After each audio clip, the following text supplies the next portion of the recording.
Hi friends, welcome back to Amul hobbies. இன்றைக்கி ஒரு கீரை ரெசிபி தான் பார்க்க போகிறோம். ரொம்ப ஹெல்த்தியாக இருக்கும். நிறைய ஆரோக்கியமான பல நன்மைகள்லாம் கொடுக்கக்கூடிய உணவுகளில் ஒன்று கீரை. இது என்ன கீரை, என்ன ரெசிபி அப்படிங்கிறத பார்க்கறதுக்கு முன்னாடி இது வரைக்கும் நம்ம சேனலை யாரும் சப்ஸ்கிரைப் பண்ணலன்னா சப்ஸ்கிரைப் பண்ணிக்கோங்க. நிறைய பேர் சப்ஸ்கிரைப் பண்ணாமல் வீடியோஸ் பார்த்துட்ருக்கீங்க. அடுத்தடுத்து வரப்போகிற ரெசிபிஸையும் நீங்கள் தெரிஞ்சுக்கணும். இன்ஸ்டாகிராம்லேயும் இதே மாதிரி நிறைய ரெசிபிஸ், ஹெல்த்தி ரெசிபிஸ்லாம் தெரிஞ்சுக்கணும் அப்படின்னா டிஸ்கிரிப்ஷனில் ஐடி மென்ஷன் பண்ணியிருக்கேன். தேவைப்பட்டால் செக் பண்ணி பார்த்துட்டு ஃபாலோ பண்ணிக்கோங்க. இந்த ரெசிபி பண்ணுறதுக்கு நான் எடுத்திருக்கிறது அரைக்கீரை. கீரை அப்படின்னு பார்த்தோம்னா எல்லா கீரையுமே நமக்கு ரொம்ப நல்லது. முக்கியமாக கீரை சாப்பிட்டா கண்ணு நல்லா தெரியும் அப்படின்னு நம்ம தாத்தா பாட்டிலாம் அப்போவே சொல்லியிருப்பாங்க இல்லையா. இந்த கீரை பார்த்திங்கன்னா தோசை, சூப்பு, அடை, மசியல், கூட்டு, குழம்பு இந்த மாதிரி எல்லா வகையிலையுமே செஞ்சு சாப்பிட்லாம்.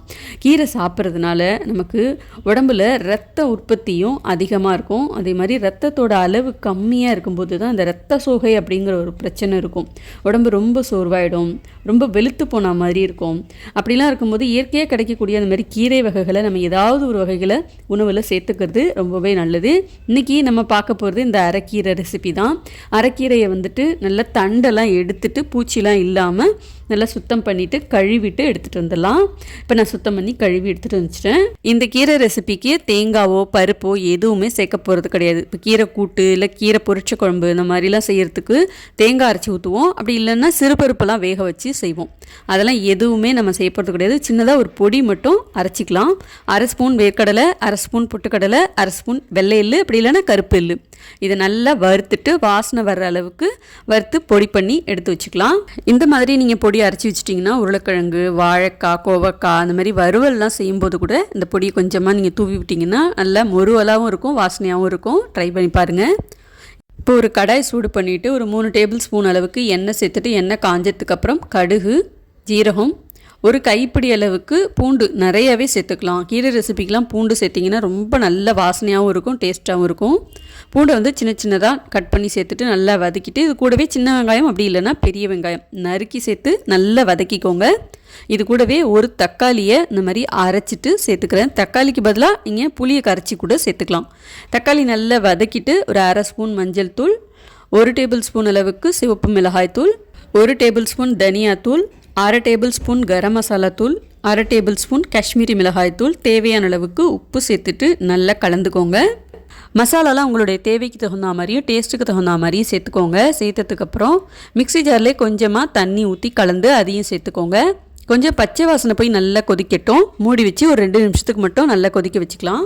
இப்போது மசாலாலாம் பச்சை வாசனை போய் எண்ணெய் பிரிஞ்சு இந்த அளவுக்கு நல்லா கொதித்து வந்ததுக்கப்புறம் ஒரு தடவை கிளறி விட்டுட்டு அரைச்ச வேர்க்கடலை, எள்ளு, பொட்டுக்கடலை பொடி கூடவே கட் பண்ணி வச்ச இந்த கீரையும் கொஞ்சம் கொஞ்சமாக சேர்த்து நல்லா கிளறிக்கணும்.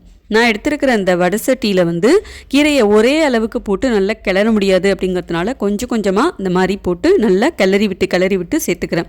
நீங்கள் இதை விட நல்ல பெரிய பாத்திரம், அகலமான பாத்திரத்தில் செய்கிறீங்கன்னா கீரையை மொத்தமாகவே போட்டு இந்த மாதிரி நல்லா கலந்து விட்டுக்கோங்க. கீரை வேகிறதுக்கு ரொம்ப நேரம் எடுக்காது, சட்டுன்னு வெந்துடும்.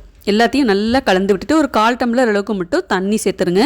சேர்த்துட்டு ஒரு தடவை மறுபடியும் நல்லா கலந்து விட்டுட்டு இப்போ கீரை வேகிறதுக்கு மட்டும் ஒரு 2 நிமிஷம் மூடி வச்சு வேக வச்சு எடுத்துக்கலாம்.